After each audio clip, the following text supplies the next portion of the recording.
ಎಲ್ಲ ನನ್ನ ಪ್ರೀತಿಯ ವಿದ್ಯಾರ್ಥಿಗಳೇ, ನೀವೆಲ್ಲರೂ ತುಂಬ ಚೆನ್ನಾಗಿ ಪರೀಕ್ಷೆ ಬರೆದಿರಿ ಅಂತ ನಾನು ಅಂದ್ಕೊಂಡಿದ್ದೀನಿ. ಆದರೆ ಬನ್ನಿ, ಇಂದು ನಡೆದಂತಹ ವಿಜ್ಞಾನ ಪರೀಕ್ಷೆ ಪತ್ರಿಕೆಯನ್ನು ಯಾವ ರೀತಿ ನೀವು ಬರೆದಿರ ಅಂತೇಳಿ ಒಂದ್ಸಲಿ ನಿಮ್ಮ ಉತ್ತರಗಳನ್ನ ಚೆಕ್ ಮಾಡ್ಕೊಳ್ಳಿ. ಎಲ್ರಿಗೂ ಮತ್ತೊಮ್ಮೆ ಸ್ವಾಗತ ಬಯಸುತ್ತಾ 8ನೇ ತರಗತಿ ವಿಜ್ಞಾನ ಪರೀಕ್ಷೆ ಪತ್ರಿಕೆಯನ್ನು ನೋಡ್ತಾ ಹೋಗೋಣ. ಮೊದಲ ಪ್ರಶ್ನೆ, ಕೊಟ್ಟಿರುವ ಚಿತ್ರವನ್ನು ಗಮನಿಸಿ. ನೀರು ಬಾಟಲ್ನಿಂದ ಬೀಕರ್ಗೆ ಹರಿಯುತ್ತದೆ. ಸರಿಯಾದ ತೀರ್ಮಾನವೆಂದರೆ? ಇಲ್ಲಿ 4 ಆಪ್ಷನ್ಸ್ ಕೊಟ್ಟಿದ್ದಾರೆ. ಬಲೂನಿನಲ್ಲಿರುವ ಗಾಳಿಯು ಬಾಟಲಿನ ಮೇಲೆ ಒತ್ತಡ ಬೀರುತ್ತದೆ.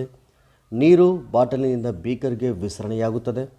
ಬಲೂನಿನಲ್ಲಿರುವಂತಹ ಗಾಳಿಯು ಹೆಚ್ಚು ಒತ್ತಡವನ್ನು ನೀರಿನ ಮೇಲ್ಮೈ ಮೇಲೆ ಬೀರುತ್ತದೆ. ನಳಿಕೆಯು ನೀರನ್ನು ಹೀರಿ ಬಾಟಲಿನಿಂದ ಬೀಕರ್ಗೆ ಬಿಡುತ್ತದೆ. ಈ ಚಿತ್ರವನ್ನು ನೋಡಿದಾಗ ಇದಕ್ಕೆ ಸರಿಯಾದ ತೀರ್ಮಾನ ಯಾವುದಪ್ಪ ಅಂದರೆ ಆಪ್ಷನ್ ಸಿ, ಬಲೂನಿನಲ್ಲಿರುವಂತಹ ಗಾಳಿಯು ಹೆಚ್ಚು ಒತ್ತಡವನ್ನು ನೀರಿನ ಮೇಲ್ಮೈ ಮೇಲೆ ಬೀರುತ್ತದೆ. ಹಾಗಾಗಿ ಸಿ ಆಪ್ಷನ್ ಸರಿಯಂತಹ ಉತ್ತರ. 2ನೇ ಪ್ರಶ್ನೆ ನೋಡ್ತಾ ಹೋಗೋಣ. ಸೊಳ್ಳೆಯಿಂದ ಹೊರಹೊಮ್ಮುವ ಶಬ್ದವು ದುರ್ಬಲವಾಗಿರುತ್ತದೆ, ಏಕೆಂದರೆ ಆ ಶಬ್ದ ಹೊಂದಿರುವುದು ಕಡಿಮೆ ಪಾರ, ಅಧಿಕ ಆವೃತ್ತಿ, ಕಡಿಮೆ ಆವೃತ್ತಿ, ಅಧಿಕ ಪಾರ. ಯಾವ ಶಬ್ದ ದುರ್ಬಲವಾಗಿರುತ್ತೋ ಅದರ ಪಾರನೂ ಸಹ ಕಡಿಮೆ ಇರುತ್ತೆ. ಹೀಗಾಗಿ ಆಪ್ಷನ್ ಎ ಕಡಿಮೆ ಪಾರ ಸರಿಯಂತಹ ಉತ್ತರ. ನಮ್ಮ 3ನೇ ಪ್ರಶ್ನೆ ನೋಡೋಣ. ಕಟ್ಟಡಕ್ಕಿಂತ ಎತ್ತರವಾದಂತಹ ಲೋಹದ ಸರಳನ್ನು ಕಟ್ಟಡದ ಗೋಡೆಗಳಿಗೆ ಅಳವಡಿಸಿದಾಗ ಅದು ಆಪ್ಷನ್ಸ್ ಕಟ್ಟಡಕ್ಕೆ ಸದೃಢತೆಯನ್ನು ನೀಡುತ್ತದೆ, ಕಟ್ಟಡವನ್ನು ಮಳೆಯಿಂದ ರಕ್ಷಿಸುತ್ತದೆ, ಅಧಿಕ ಪ್ರಮಾಣದ ವಿದ್ಯುತ್ ಆವೇಶಗಳನ್ನು ನೆಲಕ್ಕೆ ಹರಿಸುತ್ತದೆ, ಕಟ್ಟಡದ ಅಂತಸ್ತನ್ನು ಹೆಚ್ಚಿಸಲು ನೆರವಾಗುತ್ತದೆ. ಕಟ್ಟಡಕ್ಕಿಂತ ಎತ್ತರವಾದ ಲೋಹದ ಸರಳನ್ನು ಕಟ್ಟಡದ ಗೋಡೆಗಳಿಗೆ ಅಳವಡಿಸಿದಾಗ ಅದು ಮಿಂಚಿನಿಂದ ಬರುವಂತಹ ಅಧಿಕ ಪ್ರಮಾಣದ ವಿದ್ಯುತ್ ಆವೇಶಗಳನ್ನು ನೆಲಕ್ಕೆ ಹರಿಸುತ್ತದೆ. ಹಾಗಾಗಿ ಸಿ ಆಪ್ಷನ್ ಸರಿಯಂತಹ ಉತ್ತರ.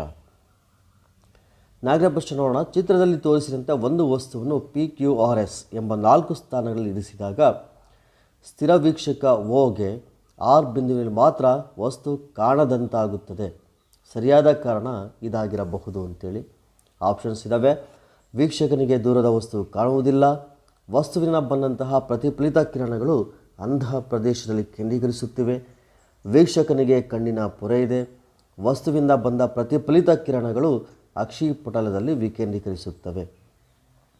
ನಾವು ಚಿತ್ರವನ್ನು ನೋಡಿದರೆ ಗೊತ್ತಾಗುತ್ತೆ ಆರ್ ಎಲ್ಲಿ ಬರುತ್ತೆ ಅಂತೇಳಿ. ಹೀಗಾಗಿ ಆಪ್ಷನ್ ಬಿ ಆರ್ ಇದೆಲ್ಲಪ್ಪ ಅಂಧ ಪ್ರದೇಶದಲ್ಲಿ, ಅಂದರೆ ವಸ್ತುವಿನ ಬಂದಂತಹ ಪ್ರತಿಫಲಿತ ಕಿರಣಗಳು ಅಂಧ ಪ್ರದೇಶದಲ್ಲಿ ಕೇಂದ್ರೀಕರಿಸುತ್ತವೆ. ಬಿ ಆಪ್ಷನ್ ಸರಿಯಂತಹ ಉತ್ತರ. 5ನೇ ಪ್ರಶ್ನೆ ಇದೆ. ಇವುಗಳಲ್ಲಿ ಘರ್ಷಣೆಯನ್ನು ಕಡಿಮೆಗೊಳಿಸುವಂತಹ ಒಂದು ಸಂದರ್ಭ: ಕೇರಂ ಬೋರ್ಡಿನ ಮೇಲೆ ಪೌಡರ್ ಉದುರಿಸುವುದು, ಬೈಸಿಕಲ್ಗಳಲ್ಲಿ ಬ್ರೇಕ್ ಪ್ಯಾಡ್ ಬಳಸುವುದು, ಕಬಡ್ಡಿ ಆಟಗಾರರು ಕೈಗಳನ್ನು ಮಣ್ಣಿನಿಂದ ಉಜ್ಜಿಕೊಳ್ಳುವುದು, ಪಾದರಕ್ಷೆಯ ಅಟ್ಟೆಯನ್ನು ಕೊರೆದು ವಿನ್ಯಾಸಗೊಳಿಸಿರುವುದು.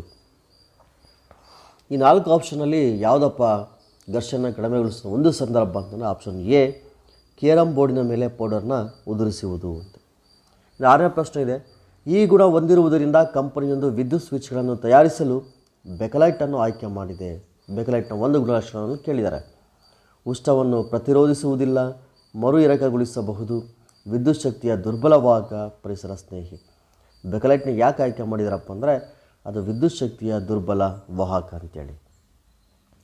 7ನೇ ಪ್ರಶ್ನೆ ಇದೆ. ಕಾರ್ಪೆಟ್ ತಯಾರಿಕೆಗಾರ ಕಾರ್ಪೆಟ್ ಮಾಡಲು ರೇಯಾನ್ಗಳನ್ನು ಬಳಸುತ್ತಾನೆ, ಏಕೆಂದರೆ ಅದು ತುಂಬ ದುಬಾರಿ, ಒಂದು ನೈಸರ್ಗಿಕ ಎಳೆ, ಜಲ ನಿರೋಧಕ, ರೇಷ್ಮೆಗೆ ಸಮಾನವಾಗಿದೆ. ನಾವು ರೇಯನನ್ನು ಕೃತಕ ರೇಷ್ಮೆ ಅಂತ ಕರಿತೀವಿ. ಹಾಗಾಗಿ ಆಪ್ಷನ್ ಡಿ ರೇಷ್ಮೆಗೆ ಸಮಾನವಾಗಿದೆ ಸರಿಯಂತಹ ಉತ್ತರ. 8ನೇ ಪ್ರಶ್ನೆ ಇದೆ. ಇವುಗಳಲ್ಲಿ ಸೀಮೆ ಎಣ್ಣೆ ಮತ್ತು ನೀರಿನಲ್ಲಿ ಸಂಗ್ರಹಿಸಲ್ಪಡುವಂತಹ ಲೋಹ ಮತ್ತು ಅಲೋಹಗಳು ಕ್ರಮವಾಗಿ ಸೀಮೆಎಣ್ಣೆ ಮತ್ತು ನೀರಿನಲ್ಲಿ ಸಂಗ್ರಹಿಸಲ್ಪಡುವಂಥ ಲೋಹ ಮತ್ತು ಅಲೋಹಗಳು ಕ್ರಮವಾಗಿ ಅಂದರೆ ಯಾವ ಲೋಹವನ್ನು ನೀರಲ್ಲಿ ಯಾವ ಲೋಹವನ್ನು ಸೀಮೆಯಲ್ಲಿ ಸಂಗ್ರಹ ಮಾಡ್ತೀವಿ, ಯಾವ ಲೋಹವನ್ನು ನೀರಲ್ಲಿ ಸಂಗ್ರಹ ಮಾಡ್ತೀವಿ ಅಂತೇಳಿ. Sodium phosphorus, magnesium sulphur, sodium carbon, calcium phosphorus. ಈ 4 ಆಪ್ಷನಲ್ಲಿ ಸೀಮೆಯಲ್ಲಿ ಸಂಗ್ರಹಿಸುವಂಥ ಲೋಹ ಸೋಡಿಯಂ, ನೀರಲ್ಲಿ ಸಂಗ್ರಹಿಸಿರುವಂತಹ ಅಲೋಹ ಫಾಸ್ಫರಸ್. ಆಪ್ಷನ್ ಎ ಸೋಡಿಯಂ ಮತ್ತು ಫಾಸ್ಫರಸ್ ಸರಿಯಂತಹ ಉತ್ತರ. 9ನೇ ಪ್ರಶ್ನೆ ಇದೆ. ಕಲ್ಲಿದ್ದಲಿಂದ ಸಂಸ್ಕರಿಸಿದ ಈ ಕಪ್ಪು ಬಣ್ಣದ ವಸ್ತುವನ್ನು ಸುವಾಸಿಕೆಗಳನ್ನು ಉತ್ಪಾದನೆ ಮಾಡಲು ಬಳಸಲಾಗುವುದು. ಕೋಕ್, ಇದ್ದಿಲು, ಕಲ್ಲಿದ್ದಲು ಡಾಂಬರ್, ಕಲ್ಲಿದ್ದಲು ಅನಿಲ. ಇದರಲ್ಲಿ 4 ಆಪ್ಷನ್ಲಿ ಸರಿಯಂಥ ಉತ್ತರ ಕಲ್ಲಿದ್ದಲು ಡಾಂಬರ್. 10ನೇ ಪ್ರಶ್ನೆ ಇದೆ, ಒಂದು ಪರೀಕ್ಷಕದ 2 ವಿದ್ಯುದಾಗ್ರಗಳನ್ನು ಬಳಸಿ 4 ಜೋಡಿ ದ್ರಾವಣಗಳನ್ನು ಪರೀಕ್ಷಿಸಿದೆ. ಒಂದು ಜೋಡಿಯ 2 ದ್ರಾವಣಗಳಲ್ಲಿ ಪರೀಕ್ಷಕದ ಬಲ್ಬ್ ಬೆಳಗುತ್ತಿದೆ. ಹಾಗಾದರೆ ಆ ಜೋಡಿಯು 4 ಆಪ್ಷನ್ ಇದೆ. ಅದರಲ್ಲಿ ಸರಿಯಾದ ಉತ್ತರ ಕಾಸ್ಟಿಕ್ ಸೋಡಾ ಮತ್ತು ಹಾಲು. ಕಾಸ್ಟಿಕ್ ಸೋಡಾ ಅಂದರೆ ಸೋಡಿಯಂ ಹೈಡ್ರಾಕ್ಸೈಡ್, ಅದು ಸಹ ಒಂದು ಅಯಾನಿಕ್ ಸಂಯುಕ್ತ. ಹಾಗಾಗಿ 11ನೇ ಪ್ರಶ್ನೆ ಇದೆ, ನಿರ್ದಿಷ್ಟವಾದ ಅನಗತ್ಯ ಸಸ್ಯಗಳು ಹೆಚ್ಚಾಗಿ ಬೆಳೆದಿರುವಂತಹ ಜಮೀನಿಗೆ ಭೇಟಿ ನೀಡಿದಂತಹ ಕೃಷಿ ಇಲಾಖೆಯ ಅಧಿಕಾರಿಗಳು ರೈತನಿಗೆ ಈ ಕೆಳಗಿನ ಸಲಹೆ ನೀಡುತ್ತಾರೆ. ಇಲ್ಲಿ ಕಳೆ ನಿವಾರಕನ ಬಳಸಬೇಕು. ಹಾಗಾಗಿ ಆಪ್ಷನ್ ಎ 2,4-D ಅನ್ನು ಜಮೀನಿಗೆ ಸಿಂಪಡಿಸುವುದು, ಅದು ಒಂದು ಕಳೆನಾಶಕ. ಅಂದರೆ ಕಳೆನ ಬೆಳೆದಿದ್ದಾರೆ, ಹಾಗಾಗಿ ಕಳೆಗಳನ್ನ ತೆಗೆಯೋಕ್ಕೆ ಕೀಟನಾಶಕವನ್ನು ಅಂದರೆ ಕಳೆನಾಶಕವನ್ನು ಬಳಸೋಕ್ಕೆ ಹೇಳಿದ್ದಾರೆ ಅಂತೇಳಿ. 12ನೇ ಪ್ರಶ್ನೆ ಇದೆ, ಪ್ರೊಕ್ಯಾರಿಯೋಟ್ ಕೋಶದಲ್ಲಿ ಇಲ್ಲದಿರುವ ಭಾಗ ಅಂತ ಕೇಳಿದ್ದಾರೆ. ಆಪ್ಷನ್ ಡಿ ಕೋಶಕೇಂದ್ರ ಪೊರೆ ಇದಕ್ಕೆ ಸರಿಯಾದಂತಹ ಉತ್ತರ. ಇನ್ನು 13ನೇ ಪ್ರಶ್ನೆ ಇದೆ, ಇದನ್ನು ಜೀವಕೋಶ ಜೀವಂತ ಪದಾರ್ಥ ಎನ್ನುವರು. ಅದರಲ್ಲಿ ಆಪ್ಷನ್ ಸಿ ಪ್ರೋಟೋಪ್ಲಾಸಮ್ ಸರಿಯಾದಂತಹ ಉತ್ತರ. 14ನೇ ಪ್ರಶ್ನೆ ಇದೆ, ಪ್ರಾಣಿ ಜೀವಕೋಶಕ್ಕೆ ಸಂಬಂಧಿಸಿದಂತೆ ಇವುಗಳಲ್ಲಿ ಸರಿಯಾದಂತಹ ಹೇಳಿಕೆ. ಆಪ್ಷನ್ ಬಿ ಕೋಶ ಪೊರೆಯನ್ನು ಆವರಿಸಿದ ಹೆಚ್ಚುವರಿ ಪದರವಿಲ್ಲ, ಇದು ಸರಿಯಾದಂತಹ ಉತ್ತರ. 15ನೇ ಪ್ರಶ್ನೆ ಇದೆ, ಈ ಜೀವಿ ಅಲೈಂಗಿಕ ವಿಧಾನದಲ್ಲಿ ಸಂತಾನೋತ್ಪತ್ತಿ ಮಾಡುತ್ತದೆ ಅಂತೇಳಿ. 4 ಆಪ್ಷನಲ್ಲಿ ಹೈಡ್ರಾ ಆಪ್ಷನ್ ಎ ಸರಿಯಾದಂತಹ ಉತ್ತರ.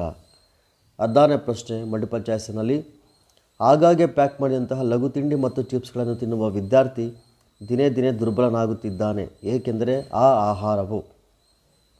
ಇದಕ್ಕೆ ಉತ್ತರ ಡಿ ಆಪ್ಷನ್, ಅಗತ್ಯಕ್ಕಿಂತ ಕಡಿಮೆ ಪೌಷ್ಟಿಕಾಂಶವನ್ನು ಒದಗಿಸುತ್ತದೆ ಅಂತೇಳಿ. ಇನ್ನು 1 ಅಂಕದ ಪ್ರಶ್ನೆಗಳು.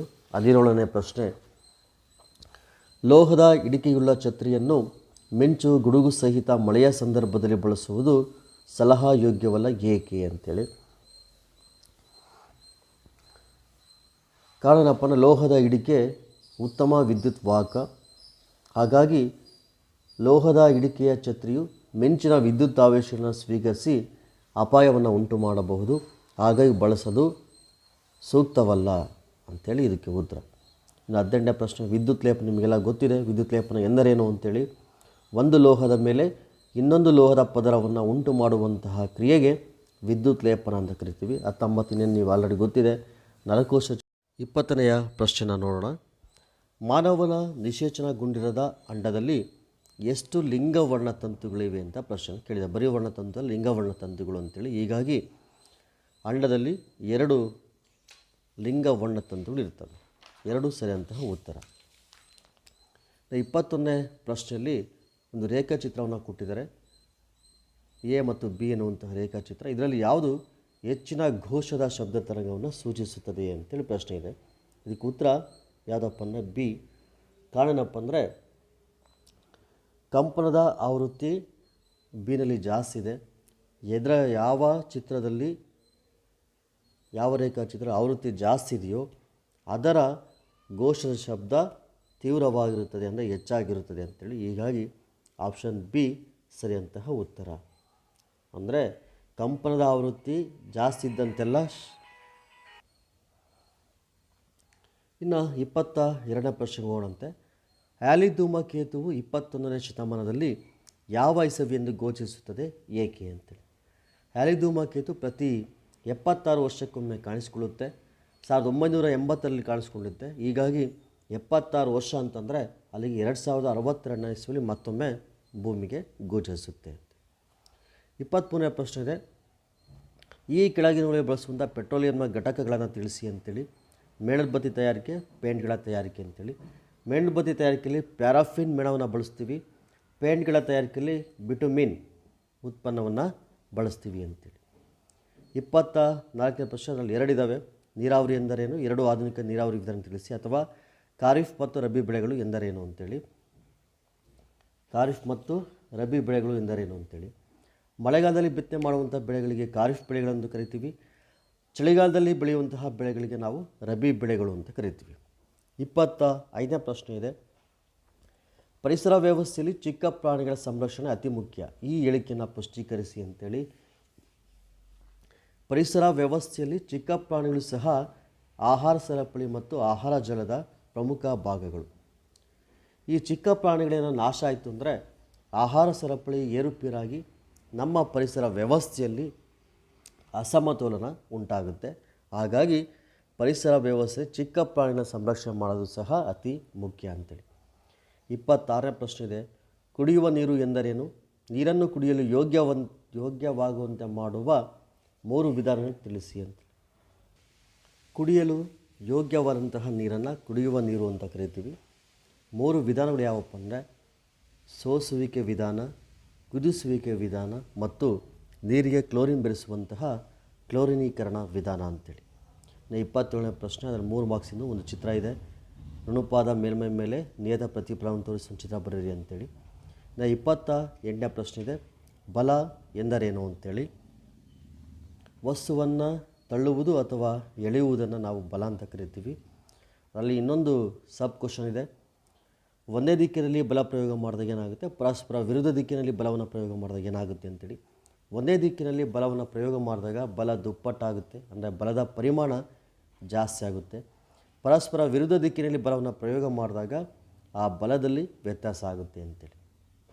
29ನೇ ಪ್ರಶ್ನೆ, ಇಲ್ಲೂ ಸಹ ಮೇಣದ ಬತ್ತಿಯ ಜ್ವಾಲೆಯ ವಿವಿಧ ವಲಯಗಳನ್ನು ತೋರಿಸುವ ಚಿತ್ರ ಬರೀರಿ ಅಂತೇಳಿ ಇದೆ. ನೀವೆಲ್ಲರೂ ಚೆನ್ನಾಗಿ ಬರೆದ ನಾನು ಭಾವಿಸ್ತೀನಿ.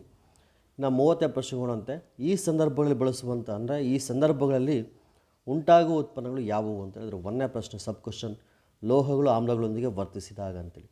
ಲೋಹಗಳು ಆಮ್ಲಗಳೊಂದಿಗೆ ವರ್ತಿಸಿದಾಗ ಹೈಡ್ರೋಜನ್ ಅನಿಲ ಬಿಡುಗಡೆಯಾಗುತ್ತದೆ ಅಂತೇಳಿ. ಅದೇ ರೀತಿ ತಾಮ್ರ ಸಲ್ಫೇಟ್ ಕಬ್ಬಿಣದೊಂದಿಗೆ ವರ್ತಿಸಿದಾಗ ಏನಾಗುತ್ತೆ ಅಂದರೆ, ತಾಮ್ರ ಸಲ್ಫೇಟ್ ಕಬ್ಬಿಣದೊಂದಿಗೆ ವರ್ತಿಸಿದಾಗ ಕಬ್ಬಿಣದ ಸಲ್ಫೇಟ್ ಮತ್ತು ತಾಮ್ರ ಬಿಡುಗಡೆಯಾಗುತ್ತದೆ ಅಂತೇಳಿ. ಇನ್ನು ಬಿ ಪ್ರಶ್ನೆ, ಆಮ್ಲೀಯ ದ್ರಾವಣ ಮತ್ತು ರಾಸಾಯನಿಕ ಕ್ರಿಯೆಯೊಂದರಲ್ಲಿ ಬಿಡುಗಡೆಯಿಂದ ಹೈಡ್ರೋಜನ್ ಅನಿಲವನ್ನು ಯಾವ ರೀತಿ ಕಂಡುಹಿಡಿದಾರೆ ಅಂತೇಳಿ. ಆಮ್ಲೀಯ ದ್ರಾವಣವನ್ನು ಕಂಡುಹಿಡಿಯೋಕ್ಕೆ ನಾವು ಲಿಟ್ಮಸ್ ಪೇಪರ್ನ ಬಳಸ್ತೀವಿ. ಲಿಟ್ಮಸ್ ಪೇಪರ್ನ ಸಹಾಯದಿಂದ ನಾವು ಕಂಡುಹಿಡಿಬೋದು. ಅದೇ ರೀತಿ ರಾಸಾಯನಿಕ ಕ್ರಿಯೆಯಿಂದ ಬಿಡುಗಡೆ ಅಂತ ಹೈಡ್ರೋಜನ್ ಅನಿಲ, ಇಲ್ಲಿ ನಾವು ಪಾಪ್ ಎನ್ನುವಂಥ ಶಬ್ದ ಬಿಡುಗಡೆ ಆಗುತ್ತೆ. ಆಮ್ಲೀಯ ದ್ರಾವಣಕ್ಕೆ ನಾವು ನೀಲಿ ಲಿಟ್ಮಸ್ ಕಾರನ್ನು ಅದ್ದಿದಾಗ ಅದು ಕೆಂಪು ಬಣ್ಣಕ್ಕೆ ತಿರುಗುತ್ತೆ, ಹಾಗಾಗಿ ನಾವು ಆಮ್ಲೀಯ ದ್ರಾವಣದಿಂದ ಕಂಡುಹಿಡಿತೀವಿ.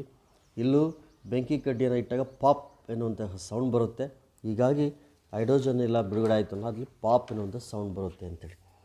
ಇನ್ನು ಈ 8ನೇ ತರಗತಿಯ ಪ್ರಶ್ನೆ ಪತ್ರಿಕೆಯಲ್ಲಿ ಕೊನೆಯ ಪ್ರಶ್ನೆ 31ನೇ ಪ್ರಶ್ನೆ, ನೀಡಿರುವಂಥ ಆಹಾರ ಪದಾರ್ಥಗಳ ಸಂರಕ್ಷಣಾ ವಿಧಾನವನ್ನು ಗುರುತಿಸಿ ಅಂತೇಳಿ.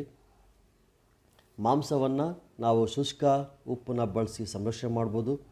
ಹಾಲನ್ನು ಫ್ಯಾಶರೀಕರಣ ವಿಧಾನವನ್ನು ಬಳಸ್ತೀವಿ. ಜಾಮ್ನಲ್ಲಿ ಸೋಡಿಯಂ ಬೆಂಜೋಯೇಟ್ನ ಬಳಸ್ತೀವಿ. ಉಪ್ಪಿನಕಾಯಲ್ಲಿ ನಿಮಗೆಲ್ಲ ಗೊತ್ತಿದೆ, ನಾವೆಲ್ಲ ಉಪ್ಪಿನ ದ್ರಾವಣವನ್ನು ಬಳಸಿ ಉಪ್ಪನ್ನು ಬಳಸಿ ನಾವು ಸಂರಕ್ಷಣೆ ಮಾಡ್ಬೋದು ಅಂತೇಳಿ. ಅದರಲ್ಲಿ ಸಬ್ ಕ್ವಶನ್ ಇದೆ, ಸರಿಯಾದ ಕಾರಣವನ್ನು ಕೊಡಿ ಅಂತೇಳಿ. ಮಕ್ಕಳಿಗೆ ನಿಯಮಿತವಾಗಿ ಲಸಿಕೆ ಹಾಕಿಸ್ಬೇಕು ಅಂತೇಳಿ. ಕಾರಣ ಏನಪ್ಪ ಅಂದರೆ, ಮಕ್ಕಳನ್ನು ಕಾಡುವಂತಹ ಹಲವಾರು ಸಾಂಕ್ರಾಮಿಕ ರೋಗಗಳ ವಿರುದ್ಧ ಮಕ್ಕಳನ್ನು ರಕ್ಷಿಸಬೇಕು ಅಂತಂದಾಗ ನಾವು ನಿಯಮಿತವಾಗಿ ಮಕ್ಕಳಿಗೆ ಲಸಿಕೆಯನ್ನು ಹಾಕಿಸ್ಬೇಕು ಅಂತೇಳಿ. 2ನೇ ಕಾರಣ ಕೂಡ ಇದೆ, ನಾವು ಸೀನುವಾಗ ನಮ್ಮ ಬಾಯಿ ಹಾಗೂ ಮೂಗನ್ನು ಮುಚ್ಚಿಕೊಳ್ಬೇಕು ಅಂತೇಳಿ. ಕಾರಣ ಏನಪ್ಪ ಅಂದರೆ, ನಾವು ಸೀಂದಾಗ ಬಿಡುಗಡೆಯಂಥ ವೈರಸ್ಗಳು ಆರೋಗ್ಯವಂತ ದೇಹವನ್ನು ಪ್ರವೇಶ ಮಾಡಿ ಅವರಿಗೂ ಸಹ ಸೋಂಕನ್ನು ಉಂಟು ಮಾಡ್ಬೋದು. ಹೀಗಾಗಿ ಇತರರಿಗೆ ಸೋಂಕನ್ನು ಉಂಟಾಗಬಾರ್ದು ಅಂತಂದರೆ ನಾವು ಸೀನುವಾಗ ನಮ್ಮ ಬಾಯಿ ಮತ್ತು ಮೂಗನ್ನು ಮುಚ್ಚಿಕೊಳ್ಬೇಕು ಅಂತೇಳಿ. ನಮ್ಮ 3ನೇ ಪ್ರಶ್ನೆ ಇದೆ, ನಮ್ಮ ಸುತ್ತಮುತ್ತಿನ ಪ್ರದೇಶ ನೀರು ನಿಲ್ಲದಂತೆ ನಾವು ನೋಡ್ಕೊಳ್ಬೇಕು ಅಂತೇಳಿ. ಯಾಕೆಂದರೆ ನಿಂತಿರುವಂಥ ನೀರಲ್ಲಿ ಸೊಳ್ಳೆಗಳ ಸಂಖ್ಯೆ ಅಂದರೆ ಸಂತಾನೋತ್ಪತ್ತಿ ಜಾಸ್ತಿಯಾಗಿ ಅವಳ ಸಂಖ್ಯೆ ಜಾಸ್ತಿ ಆಗುತ್ತೆ. ಸೊಳ್ಳೆಗಳ ಸಂಖ್ಯೆ ಜಾಸ್ತಿ ಆದರೆ ಹಲವಾರು ಸಾಂಕ್ರಾಮಿಕ ಕಾಯಿಲೆಗಳು ಬರಬಹುದು ಅಥವಾ ಹರಡಬಹುದು. ಹೀಗಾಗಿ ನಾವು ನೀರು ನಿಲ್ಲಂತೆ ನೋಡ್ಕೊಳ್ಬೇಕಾಗುತ್ತೆ. ಮಕ್ಕಳೇ, ನೀವೆಲ್ಲರೂ ಸಹ ಉತ್ತರಗಳನ್ನ ಚೆನ್ನಾಗಿ ಬರೆದಿರ ಅಂತ ಹೇಳ್ತೀನಿ. All the best. Thank you.